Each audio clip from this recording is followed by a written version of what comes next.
মাত্র 100 টাকা দিয়ে টুকরা কাপড় কিনে এই সুন্দর কাপ্তানটা আমি বানিয়ে ফেলেছি। ফেব্রিকটা কোন জায়গা থেকে নিয়েছি এবং কাপ্তানটা আমি কিভাবে বানিয়েছি চলুন সেটাই দেখিয়ে দিই।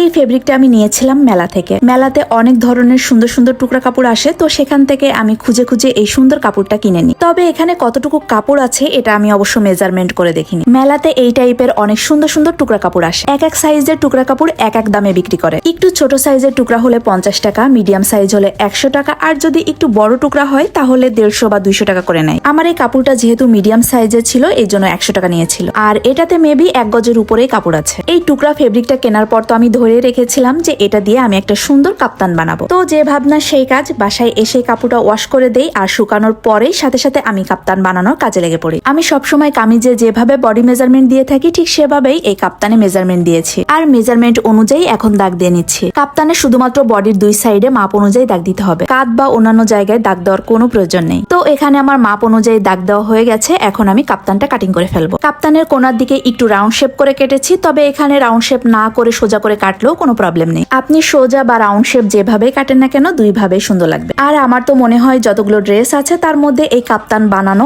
অনেক বেশি সহজ। আর কাপ্তান কিন্তু গজ কাপড় ছাড়া ওড়না দিয়ে বানালেও অনেক বেশি সুন্দর লাগে। স্ক্রিনে দেওয়া এই সুন্দর কাপ্তানটাও কিন্তু আমার ওড়না দিয়েই বানানো। আমি এর আগে এইভাবে 2-3টা ওড়না দিয়ে সুন্দর সুন্দর কাপ্তান বানিয়েছি। আপনারাও চাইলে আপনাদের সুন্দর সুন্দর ওড়না দিয়ে এভাবে সুন্দর একটা কাপ্তান বানিয়ে নিতে পারেন।